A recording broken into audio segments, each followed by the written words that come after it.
Hello guys, welcome back to my channel Payel's blog. আশা করি তোমরা ভালো আছো আর আমিও কিন্তু ভালো আছি। তো এখন কটা বাজে? 8টা। তো এখন দেখি ভিডিওটা শুরু করে দিয়েছি, তো তোমরা স্কিপ না করে দেখতে থাকো।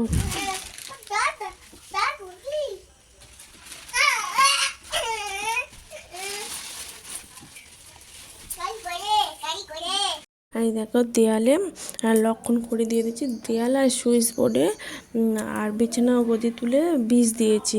তো মানে গরম কেন বলো তো এগুলো দিচ্ছি, গরম শুরু থেকে যতদিন গরম থাকবে ততদিন লাল পিঁপড়ে, মানে এত আমাদের বাড়িতে এত লাল পিঁপড়ে যেন বাড়িতে থাকতেই পারছে না, বাড়ি ছেড়ে চলে যায়। তো সেই জন্য বীজ মানে রেগুলার বীজ দিতে হয়। যখন রাত্রেবেলা করে আমার ছেলে ঘুমায় তখনই বীজটা দেওয়া হয়। তো ছোটো বাচ্চা তো ভাত খেয়ে চলে এসেছি। আর ওদিকে আমার ছেলে আর আমার বর দুজনে ঘুমাচ্ছে, মানে বাড়ির সবাই ঘুমিয়ে পড়েছে। আর আমি রাতে এই যে একটু ছোলা ভিজিয়ে রাখছি, ভাবছি যে মানে অনেক দিন থেকে ছোলাটা নিয়ে এসেছে, তো খাওয়া হয়নি, তো কালকের একটু খাবো, সেই জন্য ছোলাটা ভিজিয়ে দিচ্ছি। আর এদিকে সাবুটাও ভিজিয়ে দিয়ে দিচ্ছি।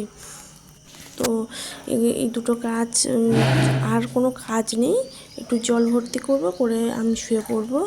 তো এই যে জল ভর্তি করে নিয়ে নিচ্ছি।